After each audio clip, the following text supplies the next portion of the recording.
তৌফিক দান করুন, বলেন আমিন। যে কোনো প্রত্যেকটা ভালো কাজ করবেন কার নাম নিয়া? ঘুমাবেন কার নাম নিয়া? আপনি ঘুম থেকে জাগবেন কার নাম নিয়া? আপনি যখন বিছানায় ঘুমাবেন, আমি বিসমিল্লাহ তাফসীর একটু আলোচনা করব না? এটা দরকার আছে। আজীবন বিসমিল্লাহ শুধু শুনলেন, আল্লাহর নামে শুরু করলাম, কিন্তু তার ব্যাখ্যা করলেন না। ব্যাখ্যাটা কি শুনুন। যখন আপনি রাত্রিবেলা ঘুমালেন, ঘুম মানে অর্ধেক মৃত্যু, ঠিক কিনা? জোরে বলেন। আপনি ঘুমালেন, আপনার পাশ থেকে কখন মোবাইল নিয়ে গেছে আপনি জানেন না, ঠিক না ভাই? ঠিক। আর একটা দিক, গতকালকে আমি পড়তে একটা জিনিস পেলাম, সেটা হলো যখন মানুষ ঘুমায় তখন মানুষের চোখের পাওয়ারকে আল্লাহ তাআলা ক্লোজ করে নেয়। সুবহানাল্লাহ বলেন। কেন ক্লোজ করে? আমি ডাক্তার না, কিন্তু কথাটা শুনেন ভালো করে। চোখের পাওয়ারকে ক্লোজ করে রাতের যে আধার আছে, এজন্য আপনারা কখনো ঘুমানোর সময় কিন্তু লাইট জ্বালিয়ে ঘুমাবেন না। লাইট জ্বালিয়ে ঘুমাবেন না। লাইট জ্বালিয়ে যদি ঘুমান তাহলে আপনার চোখ বন্ধ হওয়ার সাথে সাথে যে পজিটিভ অ্যান্ড নেগেটিভ যে গ্রো করা দরকার ছিল এটা হবে না। এই জন্য যদি আপনি অন্ধকারে ঘুমান তাহলে এই চক্ষু বন্ধ হওয়ার সাথে সাথে আর একটা জিনিস, স্পাইনাল কর্ড, যেটা শাহরগ, এই জায়গার পিছনে খালাকাল ইনসান থেকে বলছি আমি, এই জায়গাতে একটা আল্লাহ তাআলা অত্যন্ত পাওয়ারফুল ইঞ্জিন দিয়েছেন, যেখান থেকে এক প্রকার পদার্থ তৈরি হয় যার নাম হচ্ছে মেলাটোনিন। মেলাটোনিন নামক একটা পদার্থ আল্লাহ তৈরি করেন, সেটা রাতের আধার না হলে কিন্তু এই জিনিস তৈরি হবে না। ভাইরা রে, আজকে আপনার ছেলেকে ম্যাট্রিক পাস করলো, এসএসসি পাস করেছে, মা বাইনা ধরেছে, তোমার ছেলে তো রেজাল্ট ভালো করেছে, জিপিএ 5 পেয়েছে, তো একটা ফোন গালালিয়ে দাও। ভাইরা, অনুরোধ করছি, জোড়হাত করছি, বিনয়ের সাথে বলছি, আজকে বাংলাদেশের কোনো সিনেমা চলে না, কোনো সিনেমা চলে না। গত কয়েকদিন আগে পূর্ণিমা নামে একটা বেটি ছিল ষোলো বগুড়া, সামান্য কয়েকদিন, এক সপ্তাহ আগে আইসা অনুরোধ করছে যে আপনাদের সিনেমার হলগুলি চালু করুন, আপনাদের সিনেমার হলগুলি চালু করুন, একথা বলছে।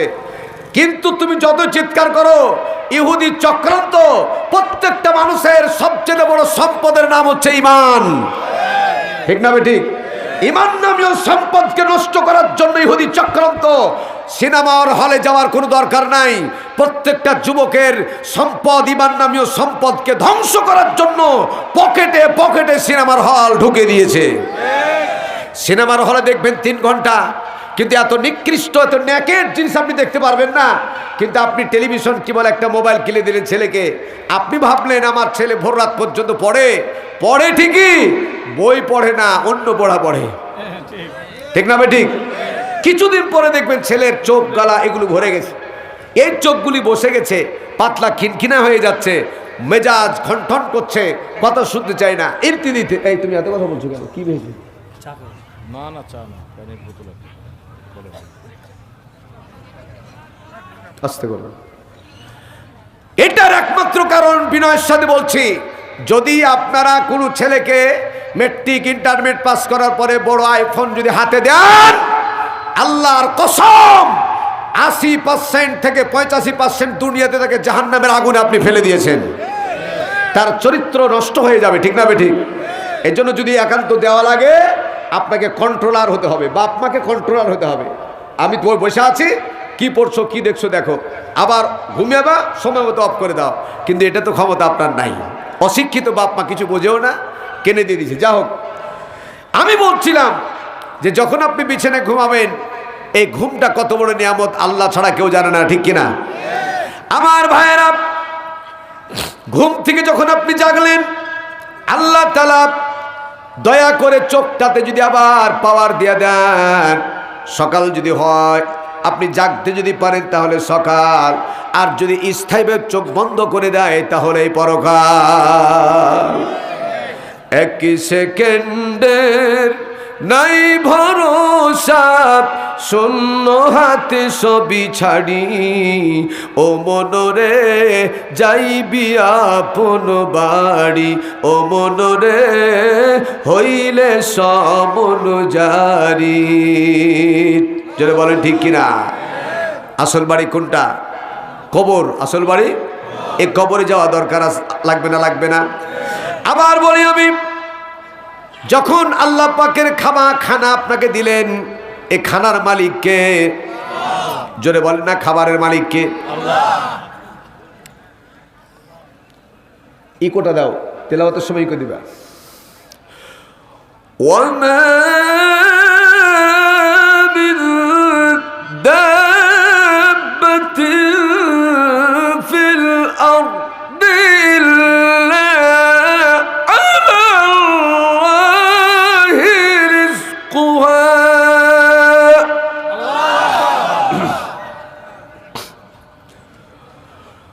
ويعلم مستقرها ومستودعها كل في كتاب مبين।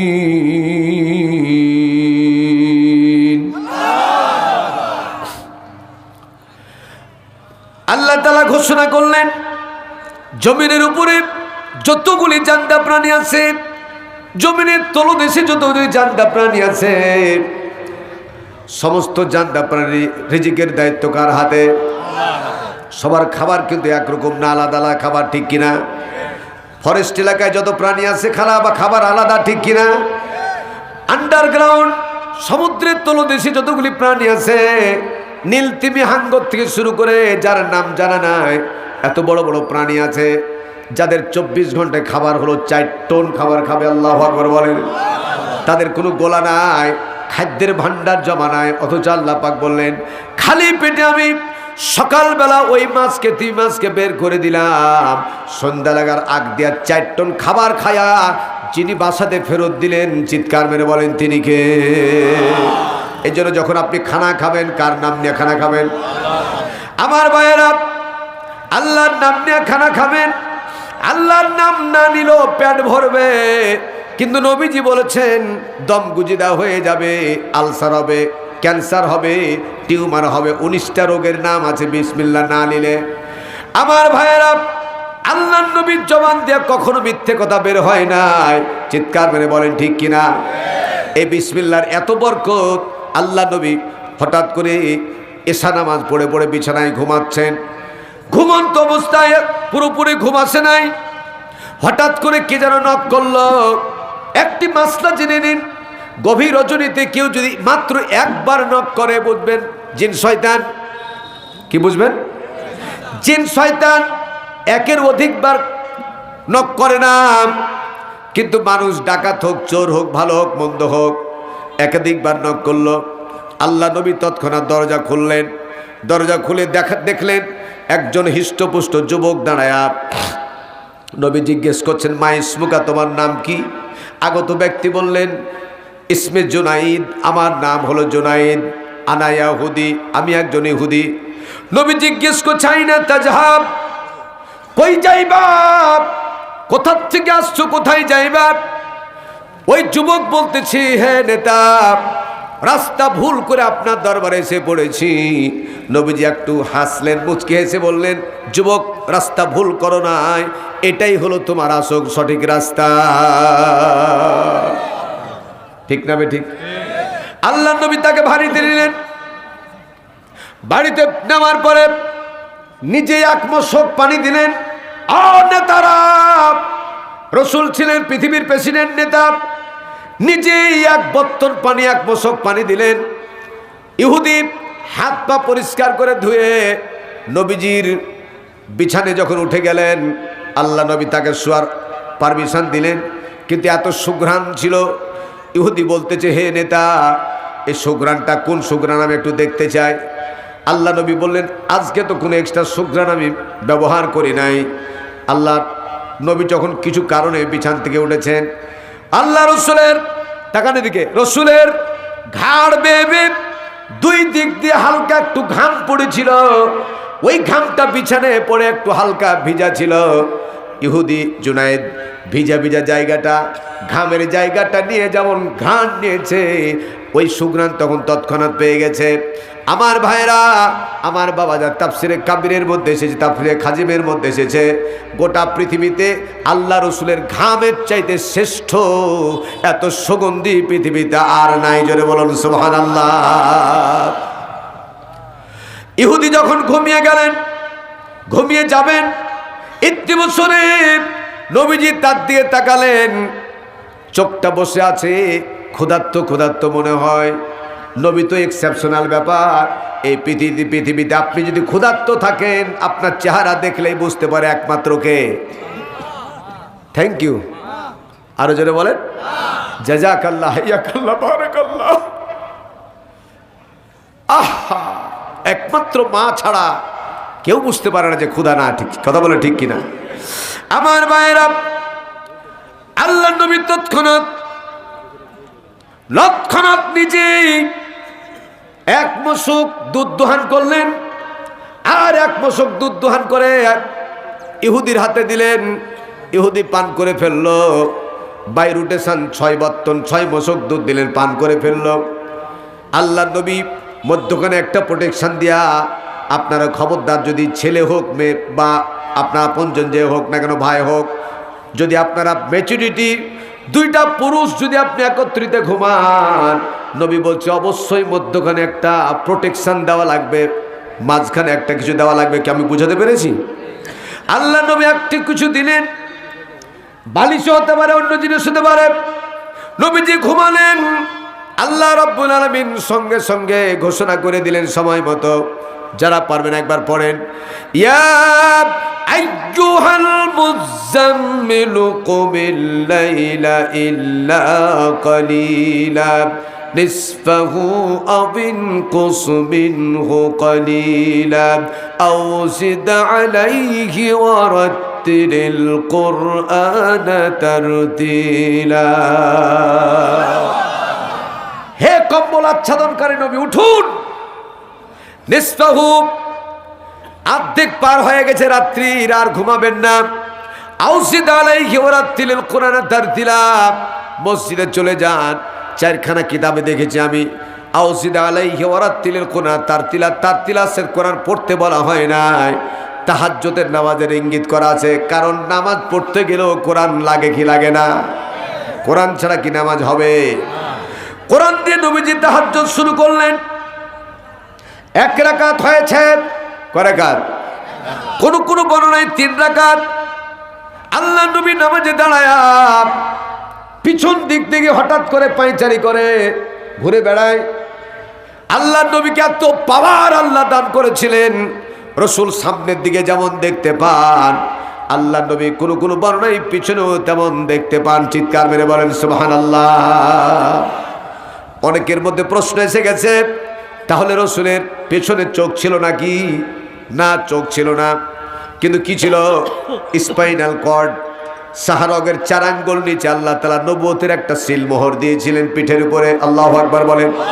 আল্লাহ নবী সামনে চামড়া চোখ দিয়ে যেমন দেখতে পেতেন, স্পাইনাল কর্ডের নিচে আল্লাহ পাক যে নবুয়তের সিল মোহর দিয়েছিলেন, চোখের চাইতে অনেক গুণ বেশি আল্লাহ দেখার শক্তি দান করেছিলেন। আল্লাহ নবী নামাজে দাঁড়ায়, ইহুদি বাইরে পায়চারি করে। রসুল নামাজ সমাপ্ত করলেন, তাড়াতাড়ি বেরিয়ে আসলেন। তাকানের দিকে বেরিয়েছে, মাথায় হাত দিয়ে জিজ্ঞেস করছেন, জুনাইদ রে, তোমার তো বিশ্রাম করার কথা, এত রাত্রি, গভীর রাত্রে তোমার পেরেশানি হওয়ার কথা না, পায়চারি করছো কেন?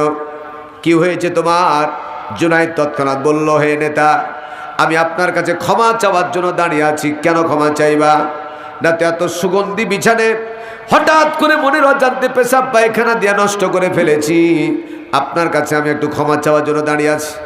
রসুল আবারও ভুরু কুঞ্চিত করলেন না, মন খারাপ করলেন না, আবারও বললেন, ও এটা তো আমার ভুল হয়ে গেছে, তোমার ক্ষমা চাওয়ার কোনো দরকার নাই, বরঞ্চ তুমি আমাকে ক্ষমা করে দাও।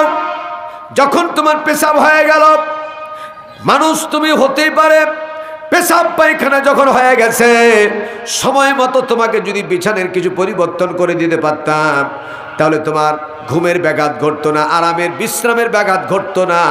এই যে সময় মতো তোমার আমি সেবা করতে পারলাম না, এই জন্য 50 আলফা সানা মিম্মা তাউদ্দুন, কিয়ামতের ভয়ানক দিনে আমি নবীর বিরুদ্ধে আল্লাহর দরবারে মামলা দায়ের করিও না।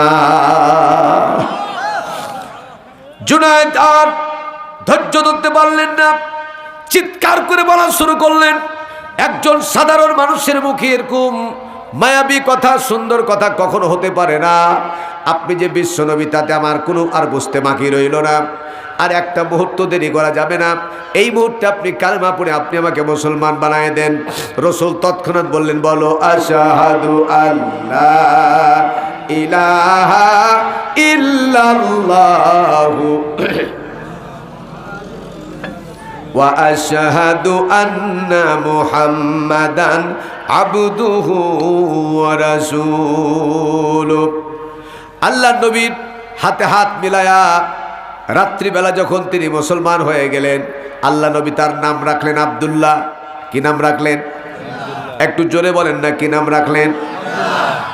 ভাইরা রে, কোন সন্তান পৃথিবীতে জন্মগ্রহণ করার পরে পরে প্রথম অধিকার হচ্ছে তার দুইটা।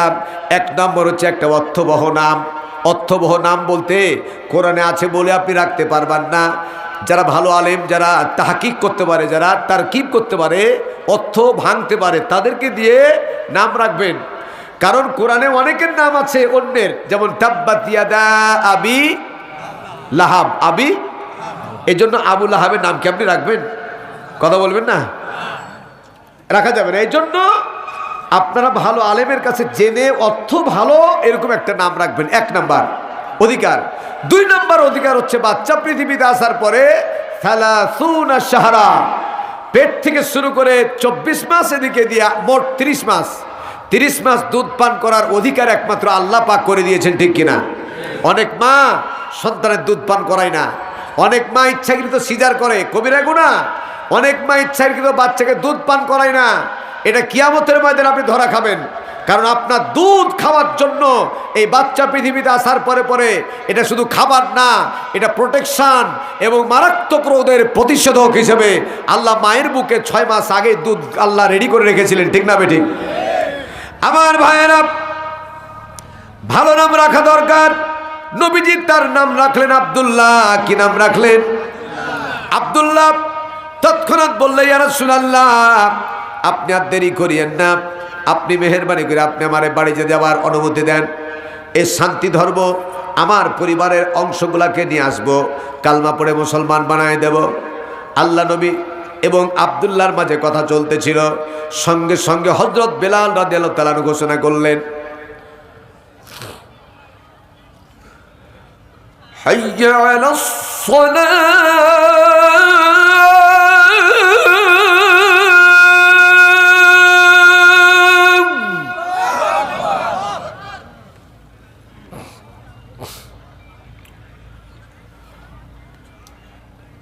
حي على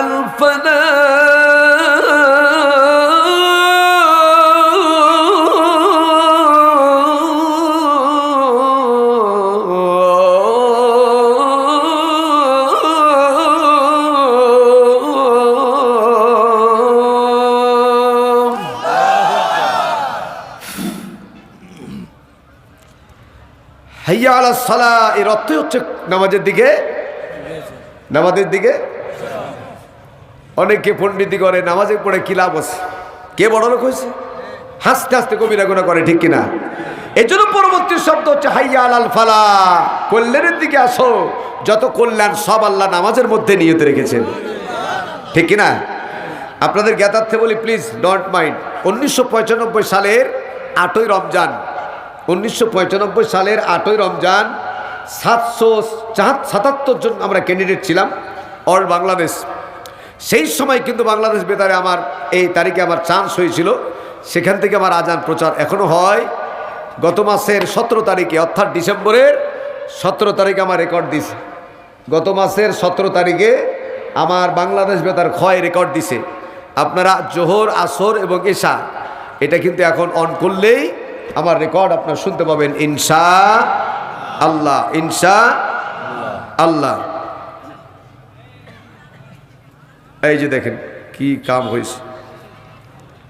হুজুর আপনি আমাদের আজান শুনেবেন ইনশাআল্লাহ, ইনশাআল্লাহ। এই তো শোনাইলাম তো, আবার শুনবে। আপনারা কি পুরো আজান শুনবেন আজকে? কারা কারা শুনবেন একটু হাতটা দেখা দেন ইনশাআল্লাহ। আলহামদুলিল্লাহ। বলেন আলহামদুলিল্লাহ। আজান হবে এবং তেলাওয়াত হবে ইনশাল্লাহ, ঠিক না? ঠিক, তেলাওয়াত এবং আজান দুইটা আমার রেকর্ডে আছে, শুনতে পাবেন ইনশাল্লাহ। আমি কথা দিলাম যেহেতু মাইকের আজকে সাউন্ড খুব ভালো আছে, বলি আলহামদুলিল্লাহ।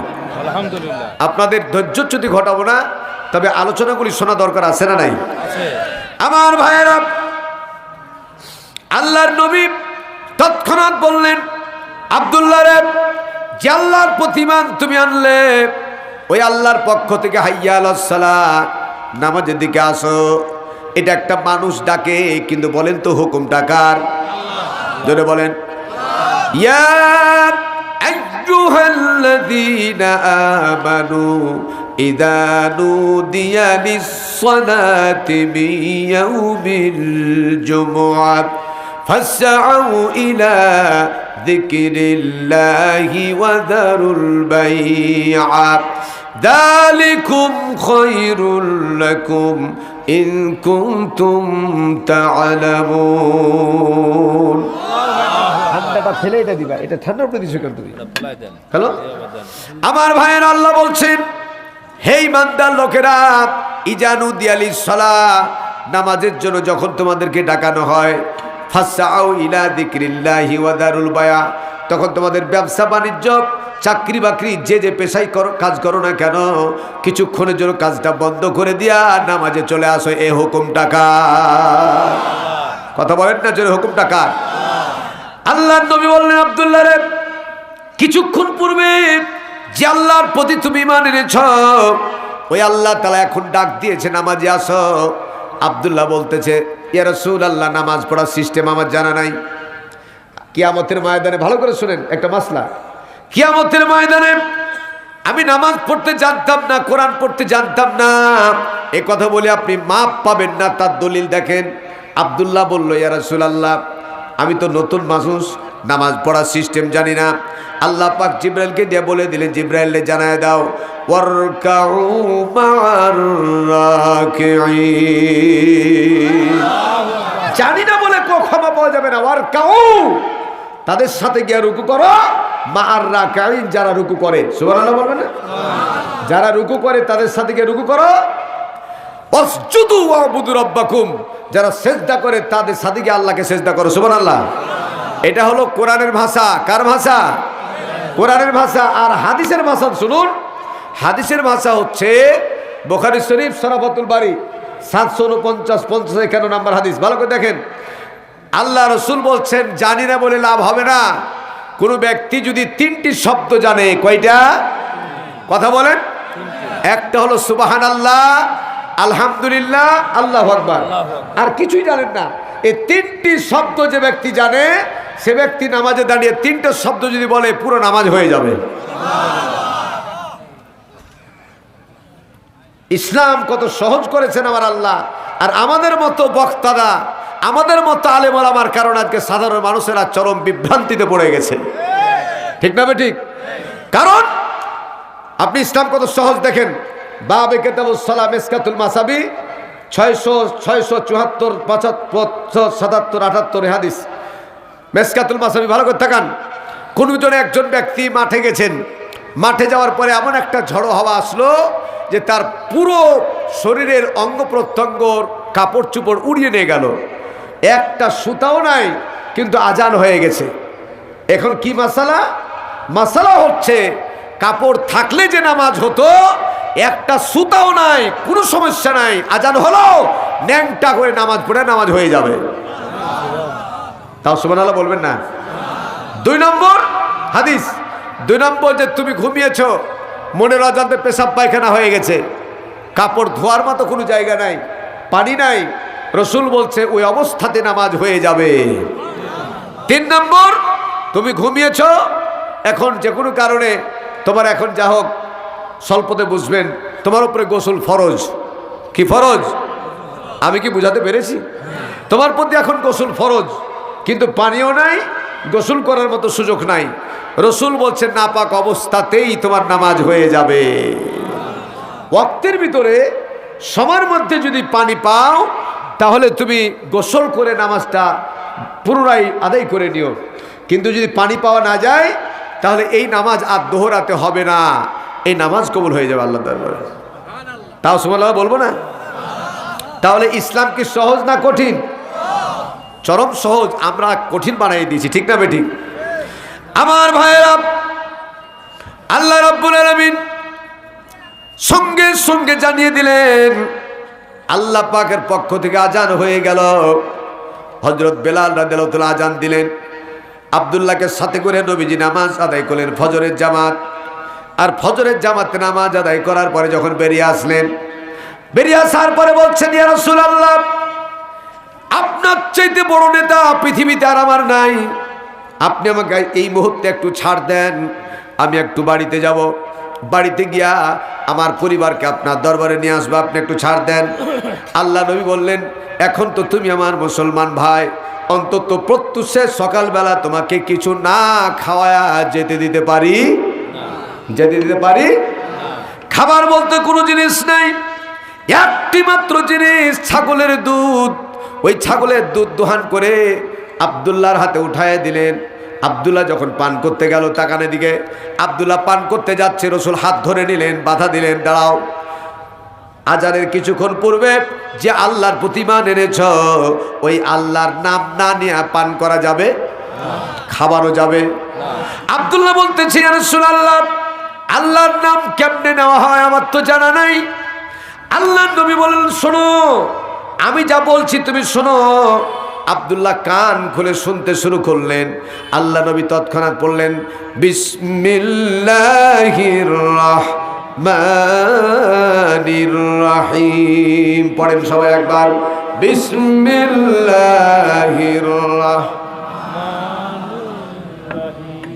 আমার সাথে একটাবার বিসমিল্লাহ যারা পাঠ করলেন, প্রত্যেকের আমল নামায় 190 নেকি লেখা হয়ে গেছে।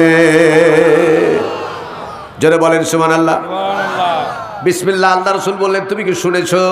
না তো ইয়া রাসূলুল্লাহ, আমি শুনেছি, এখন পান করো। আব্দুল্লাহ তখন পান করা শুরু করলেন। 1/3 মানে 3 ভাগের 1 ভাগ, 3 ভাগের 1 ভাগ পান করলেন। আব্দুল্লাহ বলতেছি, ইয়া রাসূলুল্লাহ, ওই আল্লাহর নামের কসম, যে আল্লাহর হাতে আমার জান আর প্রাণ, যার প্রতি আমি ঈমান এনেছি, ওই আল্লাহর কসম করে বলি, গত রাত্রে 7 বর্তন পান করার পরে আমার পেটের পরিধি যা হয়েছিল, আজকে আল্লাহর নাম নেওয়ার কারণে 1/3 3 ভাগের 1 ভাগ এখনো পান করতে পারি নাই, আমার পেট হুবছে এরকম হয়ে গেছে। বিসমিল্লাহর বরকত আছে না নাই? আল্লাহ বিসমিল্লাহর আমল বেশি বেশি করার তৌফিক আল্লাহ আমাদের দান করুন, বলেন আমিন। এবার শুনে আমার সাথে পড়ুন, আর রহমানু আল্লামাল কুরআন। সূরাতুর রহমান। বিরক্ত হবেন না তো?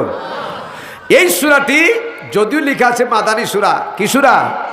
মাদানী সূরা। ভেরি ইম্পর্টেন্ট পয়েন্ট, অত্যন্ত গুরুত্বপূর্ণ কথা আছে এর ভিতরে। কিন্তু 1.5% রাবি বর্ণনা করেছেন এই সূরার মধ্যে 6টা আয়াত নাযিল হয়েছে মক্কায়। কয়টা? আরো জোরে বলেন। এবার কিন্তু হাজী সাহেবদের দরকার হবে, প্রয়োজন হবে। আপনারা একটু আমাকে সময় দেন, সহযোগিতা করুন। করবেন না? ইনশাল্লাহ করবেন না? হাজী সাহেবরা, বাংলাদেশের হাজিরা মক্কাতে গিয়ে যে এলাকায় বাসাদের সবচেয়ে বেশি থাকেন, এই এলাকার নাম হচ্ছে মেসফালা। কি জায়গার নাম? মেসফালা। মেসফালার যে রোডটা আছে, এই রোডটা 1.5 কিলোমিটার একটু কম যাওয়ার পর একটা ব্রিজ পাওয়া যাবে। এই ব্রিজটার নাম হচ্ছে কেদুয়া ব্রিজ। কেদুয়া ব্রিজের পরে 2টা বড় বড় পাথরের পাহাড়। ওই পাথরের পাহাড়ের পরে যে ময়দান আছে, ইসলামের ইতিহাসে বলা যায় এই ময়দানটা হচ্ছে জান্দাল ময়দান। এই ময়দানে সূরা আর রহমানের 6টা আয়াত নাজিল হয়েছে। জোরে বলুন সুবহানাল্লাহ। কিভাবে নাজিল হয়েছে? যেহেতু ওই ময়দানে আমি গেছিলাম, আলহামদুলিল্লাহ বলেন। আলহামদুলিল্লাহ। ওই ময়দানে আল্লাহ আমাকে নিয়েছিলেন। শুধু তাই না, খুশি হবেন একটা কথা বলি আপনাদের, আমি সন্তানের মতো। মক্কা আল মুকাররমা মদিনাতুল মুনাওয়ারায় 178টি জায়গা আছে যেখানে আল্লাহ দোয়া কবুল করার ওয়াদা করেছেন। জোরে বলবেন না সুবহানাল্লাহ। একমাত্র শুধুমাত্র কোরআন তেলাওয়াতের মাধ্যমে প্রতিযোগিতা সেখানে ছিল। ডক্টর আব্দুর রহমান আস-সুদাইসি কাবার প্রধান ইমাম সেখানে বিচারক ছিলেন। এই কোরআনের খাতিরে আল্লাহ পাক আমাকে 178টির মধ্যে 58টি জায়গা সরকারি খরচে আল্লাহ পাক আমাকে সেগুলি দেখার এবং জিয়ারত করার তৌফিক দান করেছেন। হুদায়বিয়ার সন্ধি থেকে স্টার্ট করেছিলাম, সেকেন্ড টাইম ছিল। এখনো 1000 বার যদি আপনি হজে যান, আর মন্ত্রী প্রতিমন্ত্রী দিয়ে হবে না, মন্ত্রী লেভেলের লোক যদি না থাকে আপনি জানতে পারবেন না। হুদায়বিয়ার সন্ধি থেকে 10-10.5 কিলোমিটার উত্তর দক্ষিণ কর্নারে আন্ডারগ্রাউন্ড 11 তলা বিশিষ্ট মাটির নিচে একটা বাজার শহর আছে, সেটা উটের শহর। সেখানে যে রসুল উটগুলার দুধ পান করতেন, আমরা তো এক কুচওয়ালা উট দেখেছি, পিঠে একটাই উঁচা, দেখছি না এরকম? কিন্তু রসুল যে উটগুলার দুধ পান করতেন, এরা কিন্তু 2টা কুচ আছে, খুব মোটা মোটা, অনেক মোটা। সেখানে আমাকে নিয়ে যাওয়া হয়েছিল। ওয়াল্লাহি, ওই আল্লাহর কসম, যে আল্লাহ তাআলা সেই উটগুলার 2 মগ দুধ পান করার তৌফিক আল্লাহ আমাকে দান করেছিলেন। এখান থেকে সেকেন্ড টাইম চলে গেলাম ওই জান্দাল ময়দানে। আমি জানতে চাই সূরা রহমানের 6টা আয়াত নাযিল হয়েছে কোন ময়দানে? জান্দাল ময়দান। Just example, please don't mind. মনে করুন যে এটাই সে ময়দান, বুঝার জন্য বলি, আমি কি বুঝাতে পেরেছি? মনে করুন এটাই সে ময়দান। এখান থেকে কর্নার দিয়া 77 জন কাফের মুশরিক আবু জাহেলের নেতৃত্বে প্রবেশ করলেন। ওই কর্নার দিয়া রাসূল পাক সাল্লাল্লাহু আলাইহি ওয়াসাল্লাম মাত্র 11 জন সাহাবী। কয়জন? কথা বলুন প্লিজ। কাফের মুশরিকরা কয়জন? নেতৃত্ব দিচ্ছিলেন আবু জাহেল। আর এখানে দিয়ে আসতেছিলেন এই কর্নার দিয়ে 11 জন রাসূলের সাহাবী, নেতৃত্ব দিচ্ছিলেন জমহর ইবনে উবাইদ রাদিয়াল্লাহু তাআলা, একজন বৃদ্ধ সাহাবী। উইদাউট ইনফরমেশন আবু জাহেল লোকেরা জানে না যে ওরা আসতেছে, আর রাসূলের সাহাবীরাও জানে না যে ওরা আসতেছে। যখন ওনারা 10 গজ এসেছে, উভয় দল দাঁড়িয়ে গেছে। যেমন দাঁড়ানো, আবু জাহেল বলছে তোমাদের ভয় কিসের, আগে চলো, ওরাকে পেয়েছি এই অন্ধকারে মাঠের ভিতরে, তাদেরকে আজকে আমরা সব হত্যা করব, শেষ করে ফেলব। এই মুহূর্তে আংশিক অল্প সময় পরে জোহর আজান দেবে। রাসূলের যতটি দায়মি সুন্নত ছিল, এদের প্রত্যেকের হাতে কিন্তু তরবারি ছিল। আবু জাহেলের সাথীদের প্রত্যেকের হাতে কি ছিল? তরবারি ছিল। আল্লাহর নবীর সাহাবীদের হাতে কোনো তরবারি ছিল না। কিন্তু কিছুক্ষণ পরে ফজর আজান দেবে, এজন্য তারা আজানের আগে আগে রাসূলের একটা গুরুত্বপূর্ণ সুন্নত হলো মেসওয়াক করা। কি করা? আরো জোরে বলেন। দাওয়াতে তাবলীগের ভাইরা এই আমলগুলা খুব বেশি বেশি করে থাকেন। আমার ভাইরা তাকান আমার দিকে। আবু জাহেলের 77 জনের ভিতরে কোন বর্ণনায় 13 জন বাদ দিয়া বাকি জন বলছে, নেতাজি আপনি বলছেন অস্ত্র নাই, কিন্তু আমরা যাব না, আমরা তাদের সামনে যাব না। এই যে আপনি দেখতে পান না দাঁতকে চোখা করছে, একটা মাত্র কারণ, আমাদেরকে চিবিয়ে খাবে। জোরে বলেন মারহাবা। আস্তে করে জোরে বলেন মারহাবা। এই যে তারা চোখ মাঝাচ্ছে, দাঁত পাজাচ্ছে, চোখা করতেছে, ওদিকে যাওয়া যাবে না, কোনো ক্রমেই পারল না। মাত্র 17 জন বা 13 জন বাদ দিয়া সবাই ওভারটেক করে নেতাকে চলে গেল। আব্দুল্লাহ ইবনে মাসউদ রাদিয়াল্লাহু তাআলা আনহু সামনে, সাহাবীদের সামনে জমহর ইবনে উবাইদ বললেন, ও রসুলের সাহাবীরা, যারা আমার রসুলকে সবচেয়ে বেশি কষ্ট দিয়েছে এই মক্কার জমিনে, এদের ভিতরে প্রথম সবচেয়ে হলো আবু জাহেল। এই লোকটা এমন কি আছো তার সামনে কোরআন থেকে তেলাওয়াত করতে পারো? আমার ভাইয়েরা, সাহাবীদের ভিতরে সর্বকনিষ্ঠ, সবচেয়ে অল্প বয়সের, পাতলা হালকা বয়সের ছিল আব্দুল্লাহ ইবনে মাসউদ রাদিয়াল্লাহু তাআলা আনহু। হাতটা উঁচু করলেন আর বললেন, আল্লাহি, ওই আল্লাহর কসম করে বলি যে আল্লাহর হাতে আমার জান আর প্রাণ, এ আবু জাহেলের সামনে আল্লাহর কোরআন তেলাওয়াতের সুযোগটা আজকে কাউকে দেব না। জোরে বলেন না সুবহানাল্লাহ। জমহর ইবনে উবাইদ বললেন, আব্দুল্লাহ ইবনে মাসউদ রে, নবীজি হিকমত অবলম্বন করতে বলেছেন, আমরা তো কোনো প্রস্তুতি নিয়ে আসি নাই। আব্দুল্লাহ ইবনে মাসউদ একটু রেগে গেছেন, ছোট মানুষ রেগে গেছে, বলছে শুধু আপনি এটাই শুনলেন আর কি কিছু শুনে নাই? আল্লাহ নবী আরো বলেছেন, যার দিলের মধ্যে ঈমান আছে সেই জিন্দা, আর যার দিলের মধ্যে অন্তরে ঈমান নাই, সংখ্যায় যত বেশি হোক না কেন তারা হলো মুর্দা। ঠিক কিনা? কথা বলেন না ঠিক না বেঠিক? অতএব তাদেরকে আমি পরোয়া করি না। আব্দুল্লাহ ইবনে মাসউদ বলেন, আপনি আমাকে একা অনুমতি দেন, একাই যাব আমি। আল্লাহু আকবার।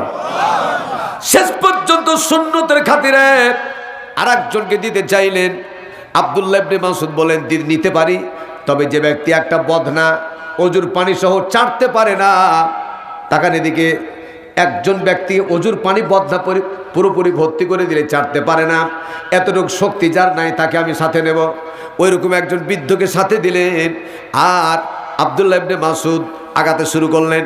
এদিকে 13 জন মতন্তর 22 জন বাদ দিয়ে সব পালায় গেল। এরা আগিয়ে গেল, দুই দলের দূরত্ব সবে মাত্র 1.5 হাত থেকে 1 হাত, এত কাছাকাছি এসে গেছে। আব্দুল্লাহ ইবনে মাসউদ রাদিয়াল্লাহু তাআলা আনহু গুনগুন করে তেলাওয়াত করতে আছেন। আব্দুল্লাহ ইবনে মাসউদ আবু জাহেল সামনে গিয়ে তাকান দিকে, এই আঙ্গুলটা দিয়া ভালো করে তাকান, নিজের মুখে এরকম করে ইশারা করে, এই সিগন্যালটা হলো বন্ধ করো তেলাওয়াত। জোরে বলেন।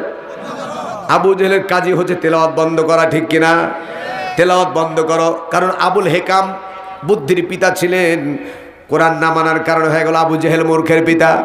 এখনো বাংলাদেশে অসংখ্য ইউনিভার্সিটির শিক্ষক যারা আছেন সবই বুঝে সবই মানে, কিন্তু তারা কোরআন মানে না। ওই আবু জেহেলের সাথে এদের কোনো পার্থক্য, ঠিক না? ঠিক কথা বলে, ঠিক কিনা? আমার ভাইয়েরা, আব্দুল্লাহ ইবনে মাসউদ রাদিয়াল্লাহু তাআলা আনহু, ওদের হাতে প্রত্যেকের তরবারি, এদের কাছে কিছু নাই। তৎক্ষণাৎ তিনি একটা আয়াত অস্ত্রের মতো ছুড়ে দিলেন। যারা আমার সাথে পারবেন তেলাওয়াত করুন। আয়াতটা ছিল কুল ইন্না সালাতি, যারা পারবেন পড়েন, ইন্না সালাতি ওয়া নুসুকি ওয়া মাহইয়ায়া ওয়া মামাতি লিল্লাহি রাব্বিল আলামিন। আবু জেহেলের সামনে বলছে আমার হায়াত আমার মত কার হাতে? আবু জেহেল, তোকে আমি পরোয়া করি না, আমি বাঁচলেও রাজি, মরতেও রাজি, ঠিক না ঠিক? আরো আসতে গেলে জোরে বলে, ঠিক না ঠিক? তোকে আমি পরোয়া করি না। এই তেলাওয়াত যখন শুরু করলো, আমার ভাইয়েরা, দুই দিক থেকে বর্ষণ শুরু হয়ে গেল। অল্পক্ষণের মধ্যে আব্দুল্লাহ ইবনে মাসউদকে রক্তাক্ত করে ফেলে দিল। সরি, তার আগে একটা ঘটনা। আব্দুল্লাহ ইবনে মাসউদকে বলছে, তুমি ছোট্ট বাচ্চা, দেখো উনজুর ইলা ইয়ামিন, উনজুর ইলা ইয়ামিন, তোমার ডান দিকে তাকাও, কি দেখতে পাও? উনজুর ইলাল জাবাল, পাহাড় দেখতে পাই। বাম দিকে পাহাড়, ডান দিকে পাহাড়, আর সামনের দিকেও পাহাড়, 3 দিকে পাহাড়, কেউ তোমাকে বাঁচাতে পারবে না। যেমন এ কথা তিনি বলেছেন, পৃথিবীর কেউ না শুনলেও শুনতে পান কে? আরো জোরে বলেন। সঙ্গে সঙ্গে আল্লাহ তাআলা নবীর কাছে আয়াতটা নাজিল করে দিলেন।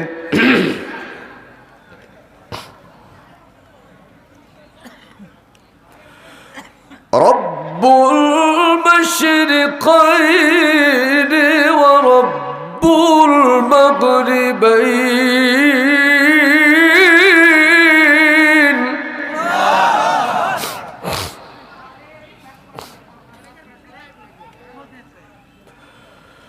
رب المشرقين ورب المغربين فبأي آلاء ربكما تكذبان।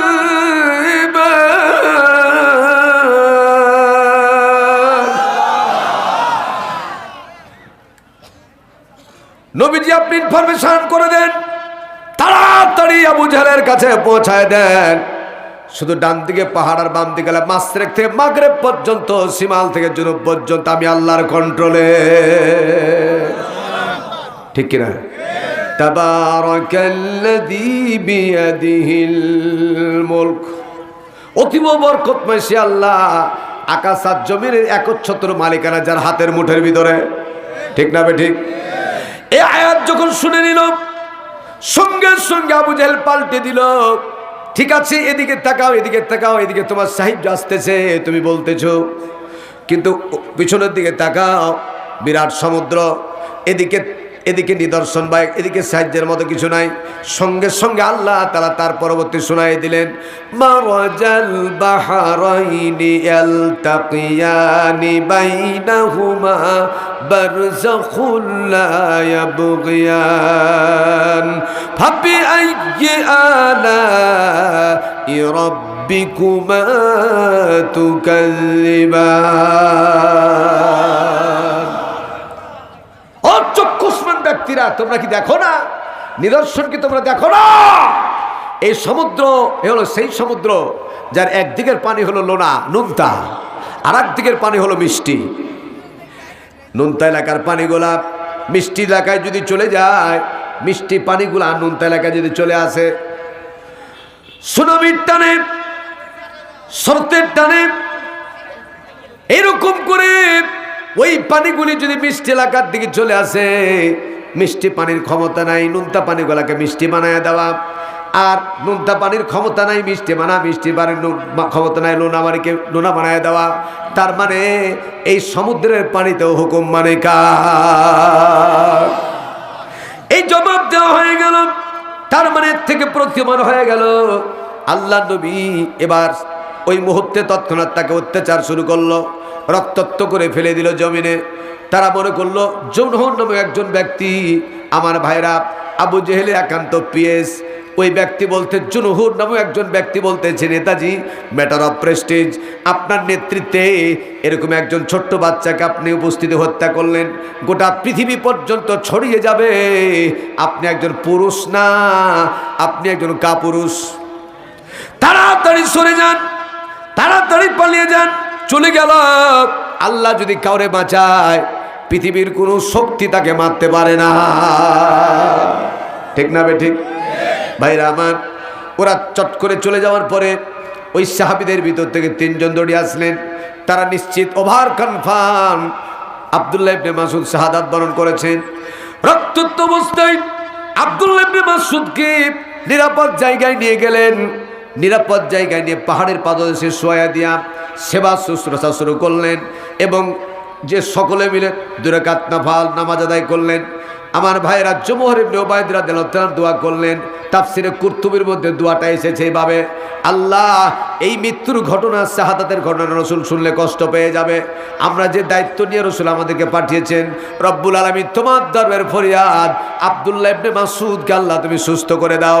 তাফসিরের আলোকে দোয়াটা কি ছিল, এই দোয়াটা তারা পাঠ করেছিল। পড়েন সবাই, হাসবুনাল্লাহু নি'মাল ওয়াকিল। পড়েন সবাই, হাসবুনাল্লাহু নি'মাল ওয়াকিল, নি'মাল মাওলা ওয়া নি'মান নাসির। এইভাবে সাহাবীদের কিনে যখন দোয়া করলেন, জুমহুর ইবনে উবাইদ রাদিয়াল্লাহু তাআলা আনহু দোয়া করা শেষ করলেন। দোয়া শেষ হয় নাই, আব্দুল্লাহ ইবনে মাসউদ শুধু জ্ঞান ফিরে নাই, তাদের সামনে দাঁড়ায় গেছে।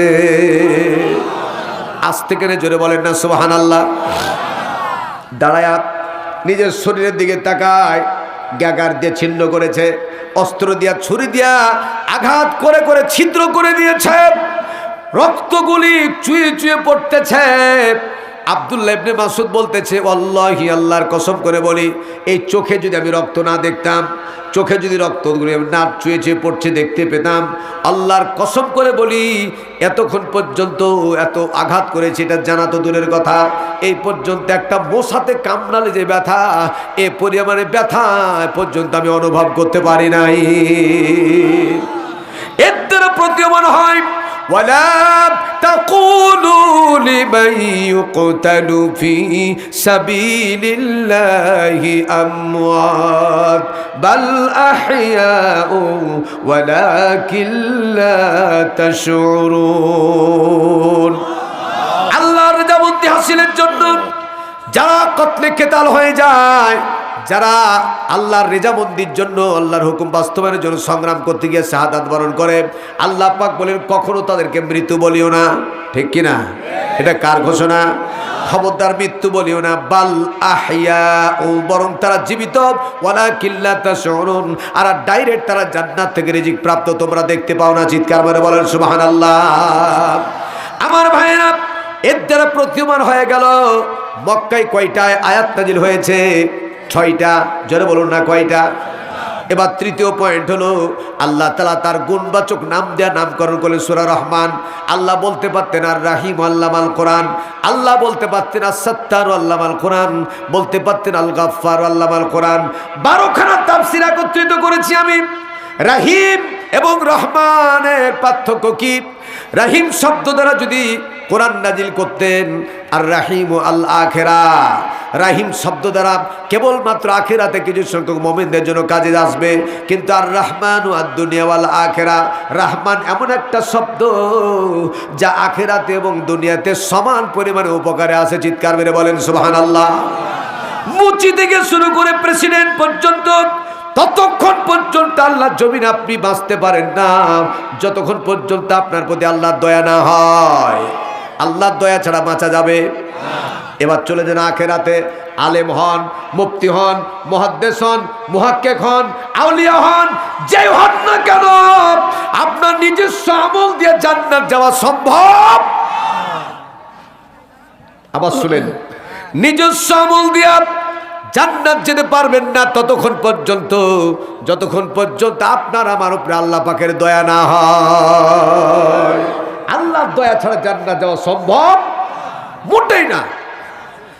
আমার ভাইয়েরা, এই জন্য রহমান তিনি কত সুন্দর করে নাম দিলেন। এই যে লাইটগুলি জ্বলছে, এক্সাম্পল, লাইটগুলি যে জ্বলছে দেখতে পাচ্ছেন, এগুলি বিদ্যুৎ কিনা? আরো জোরে বলেন। আল্লাহর কথা কত সুন্দর। দেখেন কেন রহমান নাম দিলেন।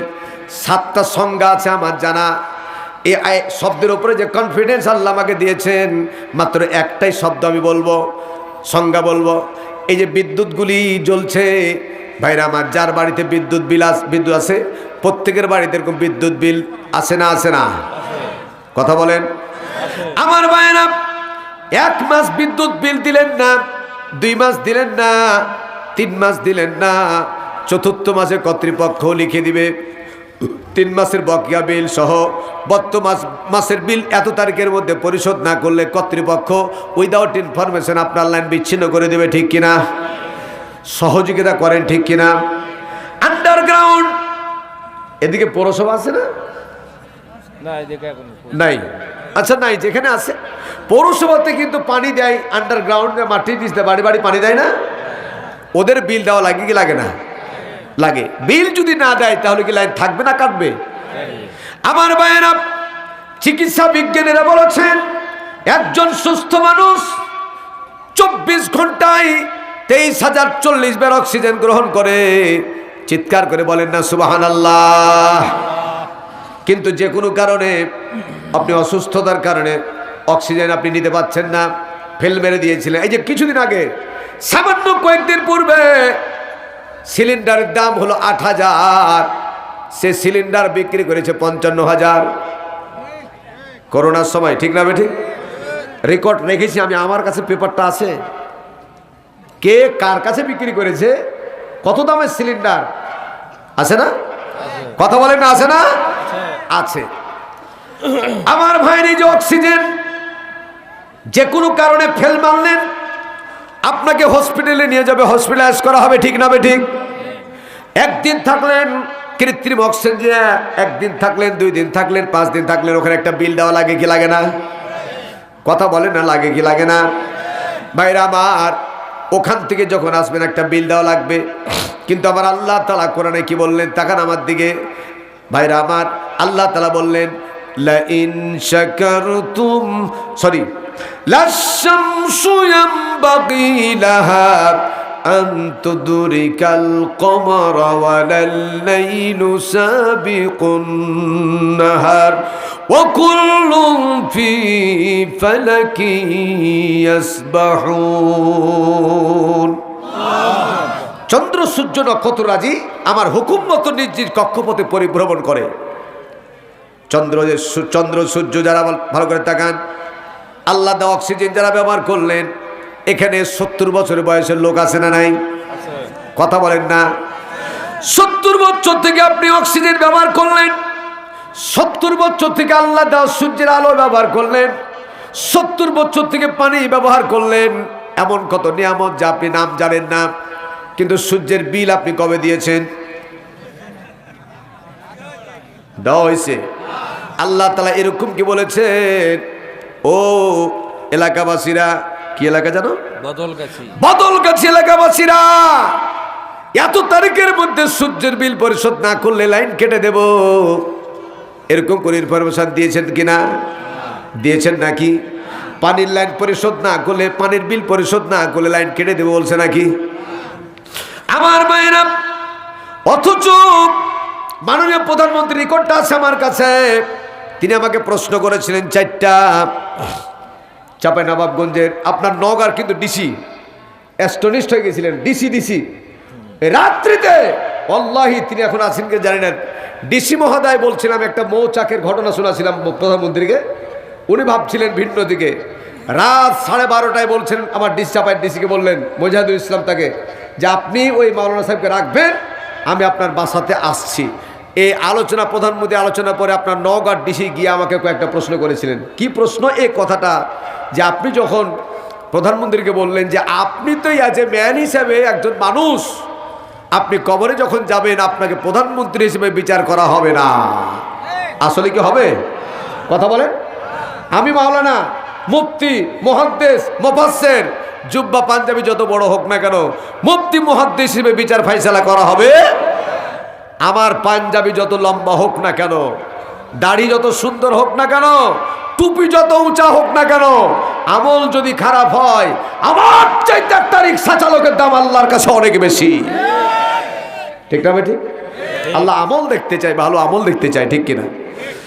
আমি বললাম, প্রধানমন্ত্রী, 4টি প্রশ্নের মধ্যে একটা প্রশ্ন, ডিজিটাল সিস্টেমে আপনি কি মন্তব্য করেন?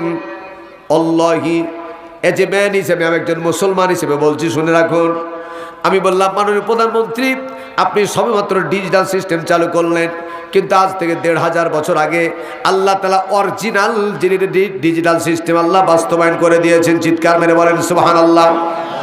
তিনি বলেন, হয় হয় কি করে, এটা কেমনে হয়, এই কথা উচ্চারণ করলেন। আমি বললাম, আল্লাহ রাব্বুল আলামিন কোরআনে কারিমে বলে দিয়েছেন অরিজিনাল ডিজিটাল সিস্টেম। শুনে রাখুন, ব্যাংকে যাওয়ার দরকার নাই, সূর্যের বিল পরিশোধের জন্য ব্যাংকে যাওয়া লাগবে না, কোনো মোবাইলের মাধ্যমে বিল পরিশোধ করা লাগবে না। আল্লাহ তাআলা বললেন, এশা নামাজ পড়বা, আর এশা নামাজ আদায় করে যখন পিছনে যাবা, একবার তুমি পড়ে নিও, লা ইন শাকারতুম লা আযীদান্নাকুম ওয়া লা ইন কাফারতুম ইন্না আযাবী লাশাদীদ। লা ইন শাকারতুম, সারাটা দিন যত পানি পান করেছ, সূর্যের আলো ব্যবহার করেছ, অনেকগুলো নিয়ামত আমার ব্যবহার করেছো, লা ইন শাকারতুম, বান্দারে ঘুম আসার আগে সমস্ত নিয়ামতের কথা স্মরণ করে একটা বার অন্তর থেকে পড়ে নাও, আলহামদুলিল্লাহি রাব্বিল। যারা পারবেন সবাই বলেন আলহামদুলিল্লাহি রাব্বিল আলামিন। একটা বার যখন আলহামদুলিল্লাহ পাঠ করেছো বান্দা, 24 আওয়ার 24 ঘন্টার সমস্ত বিল পরিশোধ হয়ে গেল। এর নাম হলো রহমান। এর নাম কি? একবার আলহামদুলিল্লাহ বলতেই 24 ঘন্টার বিল পরিশোধ। এর নাম কি? জোরে বলবেন না, এর নাম কি? সেই রহমান, দয়ার আল্লাহ, তিনি বললেন, আমার পক্ষ থেকে পৃথিবীবাসীর উপরে আমি যত দয়া করেছি। এ ভাই বসুন বসুন, 12টা পার করবো না, 12টার আগে আমরা প্রোগ্রাম শেষ করবো ইনশাল্লাহ। বসেন আমার ভাইয়েরা, তাকান আমার দিকে। আল্লাহ তাআলা বললেন, আর রহমানু আল্লামাল কুরআন। আমার পক্ষ থেকে পৃথিবীবাসীর উপরে আমি যত দয়া করেছি, আমার দয়ার ভিতরে আল্লামাল কোরআন, কোরআনের চাইতে বড় দয়া আর নাই। আমি বান্দাদেরকে যত সহযোগিতা করেছি, আমার পক্ষ থেকে সবচেয়ে বড় সহযোগিতার নাম হলো কোরআন। কে বলছেন? কথা জোরে বলেন। আল্লাহ বলছেন শ্রেষ্ঠ দয়া নাস্তিকের গোষ্ঠীরা বলছে এটা শ্রেষ্ঠ বিপদ, ঠিক কিনা? কথা বলেন না কেন বুঝি না আমি? ভয় লাগে, মন খারাপ লাগে? আল্লাহ বললেন শ্রেষ্ঠ দয়া, আর নাস্তিকেরা বলছে শ্রেষ্ঠ বিপদ, বড় বিপদ, ঠিক কিনা? বিপদ যদি না হতো তারা কোরআন বাস্তবায়ন হতে দেবে না কেন? কারণ হলো কোরআন যদি বাস্তবায়ন হয়, কোরআনের আইন যদি বাস্তবায়ন হয়, মোবাইলের মাধ্যমে হাওয়া টাওয়া এর ধরনের নায়ক নায়িকাকে মোবাইলের মাধ্যমে মন্ত্রীরা ডাকতে পারবে না। কোরআনের আইন যদি চালু হয়, মদ পান করে করে জিভাকে লাল করতে, দাঁতকে লাল করতে পারবে না, ওপেন জেনা ব্যভিচার করতে পারবে না, চাঁদাবাজি করতে পারবে না, টেন্ডারবাজি করতে পারবে না, রাহাজানি করতে পারবে না, খুন খারাজি করতে পারবে না। কথা বলেন ঠিক না বেঠিক? এই জন্য তারা এটা দিবে না, কারণ কোরআন হলে এগুলো সব প্রোটেকশন দেওয়া হবে, ঠিক কিনা? কোরআন যদি আল্লাহ বাস্তবায়ন করে না ক্লিয়ার হয়, কোরআন যদি প্রতিষ্ঠিত হয়, শুধু মুসলমানের উপকার হবে তা নয়, গোটা বিশ্বের সমগ্র মানুষের সমান পরিমাণে উপকার হবে, ঠিক কিনা? এটা হলো কারণ শব্দ থেকে কোরআন বহুল পঠিতব্য। কোরআনের চেয়ে বেশি পড়া হয়েছে এরকম একটা কিতাব আর নাই। 2 নম্বর হলো কোরআনের বৈশিষ্ট্য শুনুন। কোরআন এমন একটা কিতাব যা কখনো বাসি হয় না, যা কখনো পুরাতন হয় না। কারণ হলো যে কোনো একটা গান আপনি যত পছন্দ করেন, যে কোনো গায়কের হোক নায়কের হোক না কেন, ভারতের হোক বাংলাদেশের হোক, যে কোনো একটা গান আপনি পছন্দ করতেই পারেন। আপনার পছন্দকৃত গানটা একবার শুনলেন, 2 বার শুনলেন, 3 বার শুনলেন, 50 বারে বার কি আর কি মজা লাগবে? জোরে বলেন, আর মজা লাগবে না। কিন্তু আপনি আবার চলে যায় 70 বছর বয়স, আপনার 10 বছর মাইনাস করে দেন, থাকলো 60 বছর। 60 বছর থেকে সুন্নত নামাজে সূরা ফাতিহা, ফরজ নামাজে সূরা ফাতিহা, নফল নামাজে সূরা ফাতিহা, সব নামাজে সূরা ফাতিহা, লা সালাতা ইল্লা বিফাতিহাতিল কিতাব, সূরা ফাতিহা ছাড়া নামাজ হয় না, ঠিক কিনা? 60 বছর থেকে সূরা ফাতিহা দিয়ে আপনি নামাজ আদায় করলেন, একটা সেকেন্ডের জন্য আপনার ব্রেনে আসলো না 60 বছর থেকে সূরা ফাতিহা পড়ছি, পুরানা হয়ে গেছে, বাসি হয়ে গেছে, এটা পড়তে ভালো লাগে না, অন্য সূরা দিয়ে নামাজ শুরু করি। প্রশ্নের মধ্যে আপনার ব্রেনের মধ্যে এরকম প্রশ্ন জাগছে নাকি? জাগার সম্ভাবনা আছে, জাগতে পারে। কেন জাগবে না? এই কোরআনের ভাষা হলো আল্লাহর, কোরআনের কথাগুলি কার? আর আমরা কার গোলাম? আমরা আল্লাহর গোলাম, আর কোরআনের কথাগুলি আল্লাহর। আল্লাহর প্রকৃত গোলাম, আল্লাহর কথা মধুর, এত মধুর লাগবে, আল্লাহর কোরআন ছাড়ে মানুষগুলা বসে থাকতো না, ঠিক না বেঠিক? আমার ভাইয়েরা, আল্লামা শেখ সাদী রহমাতুল্লাহ আলাইহি কত সুন্দর করে এই প্রসঙ্গে কয়েকটা কথা বললেন। গন্ধমধুর করদম বলে একদা দিলেন বন্ধু ছিলাম যখন নাইতে, সঙ্গীর গুণ পশিয়াছি মম মাঝে গো, নইলে কাদার সুবাস কি এত পাইতে। কোন একজন লেখক গোসল করতে নামছে পুকুরে, খাল বিলে, গোসল করে নামার উঠার সময় পায়ে কাদা লাগবে কিনা? কথা বলবেন না? পায়ে কাদা থাকবে কিনা? কাদার থেকে সুঘ্রাণ পাচ্ছে, সুঘ্রাণ। এখন কাদাকে জিজ্ঞেস করছে, কাদারে তুই তো তুচ্ছ কাদা, আবার সেন্ট পালি কই? কাদাতে বলছে, আল্লাহর গোলাম তুমি জানো না, কাব্যের কথা বলতেছি আমি, এবার লেখকে বলতেছে তুমি জানো না আমার ব্যক্তিগত কোনো সুঘ্রাণ নাই, কিন্তু সঙ্গীর গুণ পশিয়াছি মামু আজে গো। উপর দিকে তাকায় দেখো সেন্টযুক্ত ফুলের গাছ, ওই সেন্টযুক্ত ফুলগুলি আমার স্তরে পড়ে থেকে থেকে ফুলের সংস্পর্শে থাকার কারণে আমার আল্লাহ তাআলা আমার কাদাকেও সুঘ্রাণ বানিয়ে দিয়েছে, ঠিক কিনা? জোরে বলে। আমার চাঁপাইনবাবগঞ্জের ছোট্ট একটা ঘটনা আপনাদের শোনাবো কি? শোনাবো না? এই পারপাসে চাঁপাইনবাবগঞ্জে একটা হোটেল আছে, রফিকের হোটেল। চাঁপাইনবাবগঞ্জে এখন অনেক হোটেল হয়েছে, কিন্তু আগে মহানন্দা ব্রিজ থেকে নামার পরে পরে বাম হাতে একটাই বড় হোটেল, চাংপাই হোটেল। এই হোটেল এর মালিক হচ্ছে আলহাজ রফিক সাহেব। তারপরে বাংলাদেশ মুফাসসির পরিষদ থেকে একটা মিটিং দিয়েছি, ওখানে যাওয়ার পরে দেখলাম একটা টেবিল আর 68খানা চেয়ার আছে। পুরাতন চেয়ার আরও আছে, কিন্তু নতুন এক কোয়ালিটির এতটি চেয়ার আছে। আমি তখন রফিক সাহেবকে জিজ্ঞেস করলাম যে এখানে কি মেয়ে মানুষেরা প্রোগ্রাম করে? তিনি বললেন যেহেতু ভাড়া দেওয়া হয় সরকারি বেসরকারি অনেকই প্রোগ্রাম করে। আমি বললাম মেয়ে মানুষরা কি প্রোগ্রাম করে? বলছে হ্যাঁ করে। তো মাওলানা সাহেব আপনি এ কথা বলছেন কেন? আমি বললাম যে মেয়ে মানুষ প্রোগ্রাম করলে তো বাচ্চা কাচ্চা নিয়ে আসবে, আর এত দামি চেয়ার টেবিলে তো পেশাব পায়খানা কোনো সময় করতে পারে। তিনি বলেন এই ঘটনা বহুবার হয়েছে, অনেকবার পেশাব পায়খানা করে ফেলছে। তা আমি এত দামি চেয়ার কত দাম? উনি বললেন 9,84,000 টাকা সেট একটা, তার মানে 10 লক্ষ টাকা দাম। এত দামি চেয়ার টেবিলে পেশাব পায়খানা করলো, তা আপনার মনের মধ্যে খারাপ লাগে না? তিনি বললেন এটা ব্যবসার ব্যাপার, পরিষ্কার পরিচ্ছন্ন করলেই হয়। কিন্তু আপনার কথার মধ্যে কেন যেন একটা আমার কিউরিসিটি জাগছে, প্রশ্ন জাগছে, কি বলবেন আপনি? আমি বললাম রফিক ভাই 10 লক্ষ টাকা দিয়ে আপনি চেয়ার টেবিল কিনেছেন, কিন্তু আপনার বাড়িতে যে কোরআন আছে এই কোরআনটা যার উপরে রেখে পড়া হয়, চিৎকার মেরে বলুন তো তার নাম কি? থ্যাংক ইউ, ধন্যবাদ। তার নাম কি? এটা কি 10 লক্ষ দিয়ে কেনা লাগে? 5 লক্ষ টাকা, 3 লক্ষ টাকা, 1 লক্ষ টাকা, 10,000 টাকা, 1,000 টাকাও নয় আমার ভাইরা।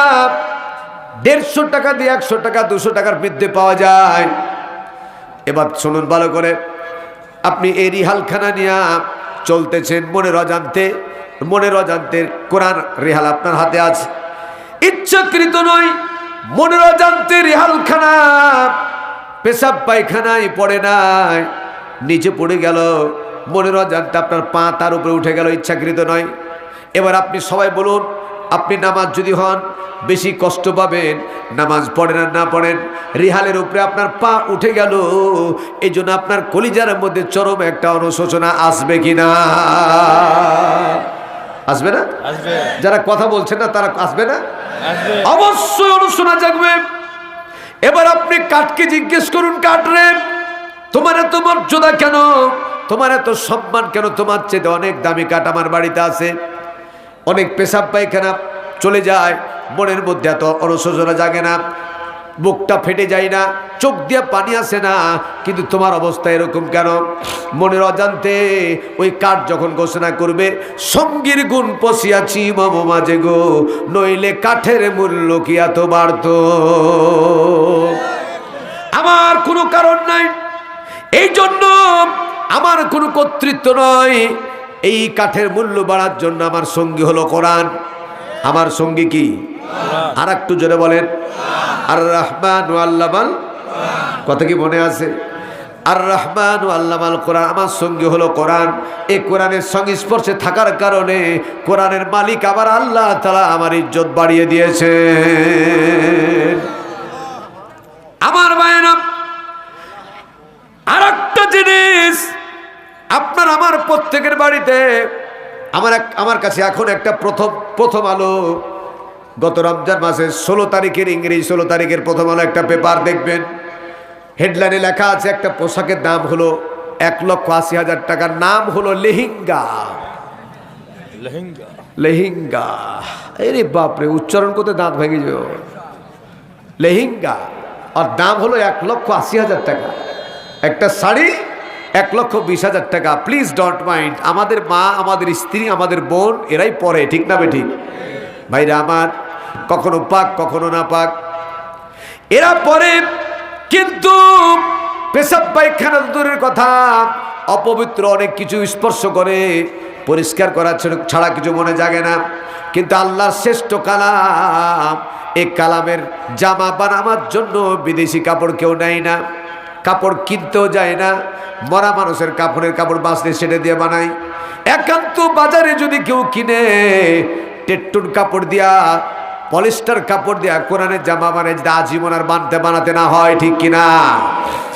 আমার ভাইয়েরা, শুধু তাই না, আমরা প্রত্যেকেই নিজের পোশাককে মাসে মাসে একবার দুবার ক্যালেন্ডার করি, ইস্ত্রি করি, কিন্তু একজন বুকে হাত দিয়ে বলেন তো, প্রত্যেকটা মাসে কোরআনের জামা জুজদান যেটাকে বলে, একটা বার আপনি প্রত্যেক মাসে একবার ক্যালেন্ডার করেন, একজন হাত তুলেন দেখি?